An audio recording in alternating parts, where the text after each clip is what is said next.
Hello everyone, welcome to back my channel. I hope everyone is having a wonderful day. Before starting the video, please go ahead and hit the subscribe button and give this video a thumbs up. In the center of the maze, Victor rejoins a pacing Nikki. He tells her he tried to follow Carter until he was rudely interrupted by the Abbotts. Nikki asks about the idea Victor had. Victor admits he's very worried about what's happened to Nick and Sharon. Nikki complains this is like some life-size board game. They agree that Carter seems very odd and almost programmed. Victor wouldn't be surprised if he's involved with Ashby's machinations. Nikki says they can't trust anyone but family. Kyle appears and tells Victor his little game with Audra is up. He's figured out what she's up to and waited for her to make her move. He informs Victor he loves Claire and his plan to use Audra to compromise him and ruin his relationship didn't work. I would never hurt Claire. Victor has something to tell him if he's done with his spiel. Victor says a killer is walking amongst them. He doesn't give a damn about Kyle's ill-fated romance with his granddaughter right now. Kyle complains that he financed Vibrante in return for Audra seducing him away from Claire. That's a new low, even for him. He's bent over backward to prove how much he loves Claire, but he's done. They'll have a future despite his efforts to drive them apart. They'll move in together as soon as they get home, and there's nothing you can do to stop it. Victor growls, "Watch me." Victor tells Nikki he'll be back and makes his way into the maze. Kyle hopes Nikki wasn't involved in this scheme with Audra, which would devastate Claire. Nikki would never be involved with something so despicable. If it's true, she had no knowledge of it. Kyle argues that Audra wouldn't do this unless something was in it for her. It doesn't take much to put together the pieces. Victor runs into Chance in the maze and tells him Kane has put Nick and Sharon under house arrest. Chance confirms that's not legal. Victor says they have to get them out. He asks Chance to tell Kane that he'll get him. No one does this to him or his family. Chance says Carter, Kane's assistant, claims he was in bed in his quarters during the murder and a guard came and got him up. The guard told the opposite story. It doesn't add up.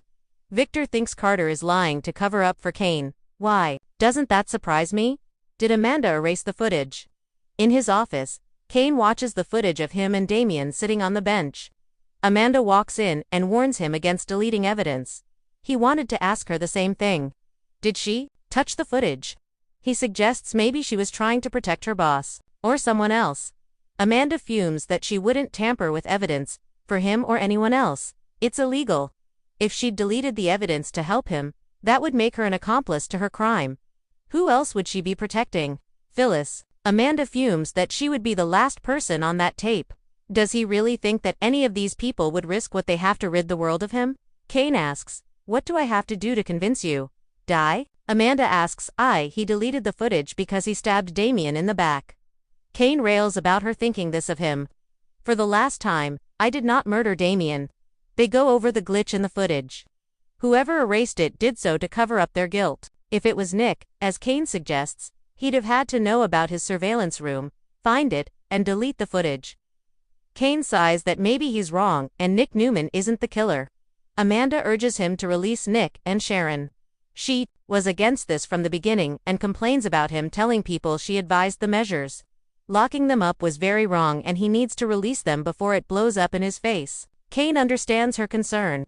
Amanda will tell security to release them. Kane needs more time. I need to speak to Chance again. He may be able to make this all work out in his favor. What do Sharon and Nick discover? In the locked room, Sharon apologizes for panicking. She hates for Nick to see her like that. He tries to get her laughing about one of his old haircuts. She agrees. We have been through a lot. He tells her being there for each other is the most natural thing in the world. Sharon respectfully disagrees. She hasn't had a bad hair day in her life. Turning serious, she tells him the panic was embarrassing for her.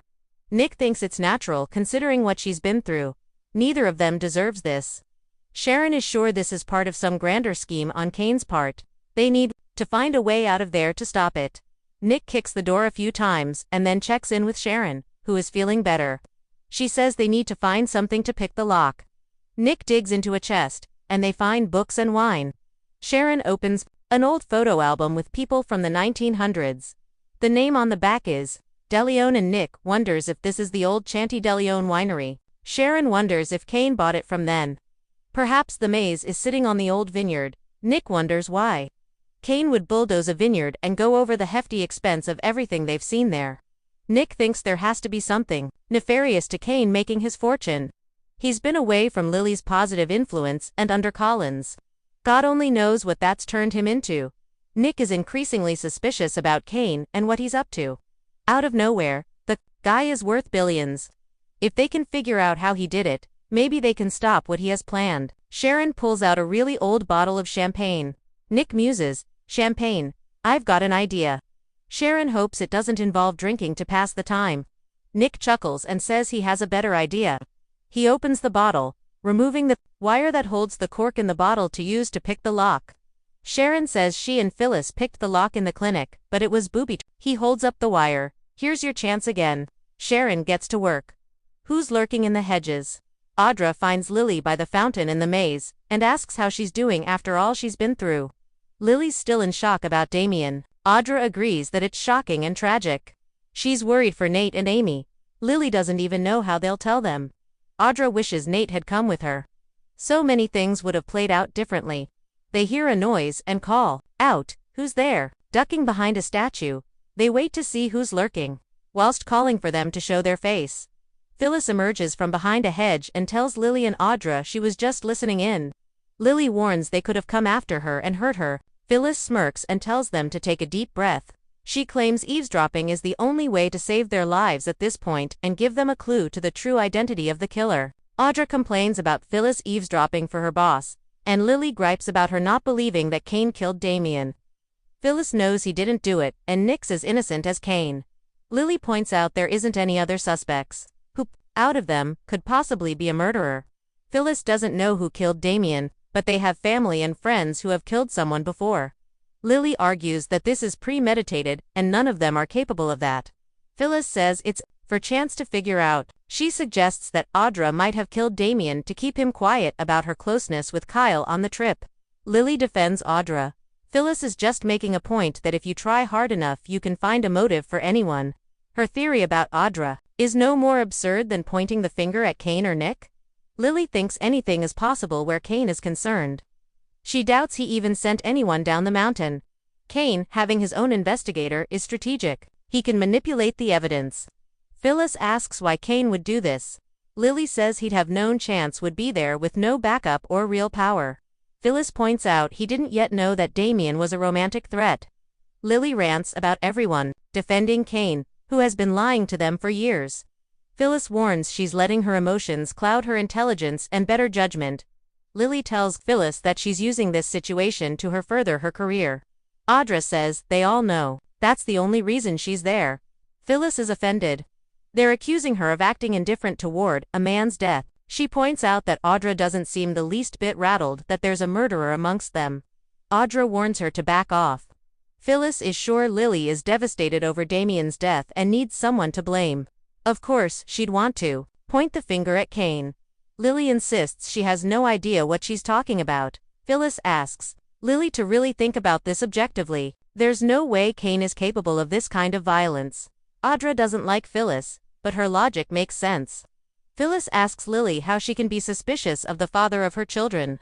Lily says the facts lead to one possibility. Phyllis had to ask herself the same thing about Nick. Could the father of your twins have done something like this? A new suspect? In the maze, Chance and Victor go over the discrepancies in Carter's story. Maybe he's the one who's behind all this. Victor muses, maybe he's willing to kill for his boss. Nikki told him earlier that the assistant was robotic. Maybe he's programmed to kill for Kane so he keeps his hands clean. How can Kane manipulate the situation? In the office, Amanda asks Kane what he means by making this work out in his favor. Kane says Victor and Nikki think he's holding Nick as leverage to help him get Chancellor. He wasn't, but if he can parlay holding Victor's son hostage into getting what he wants, that might be worth a try. Thanks for watching this video, and please subscribe our update World 24 YouTube channel for more update news.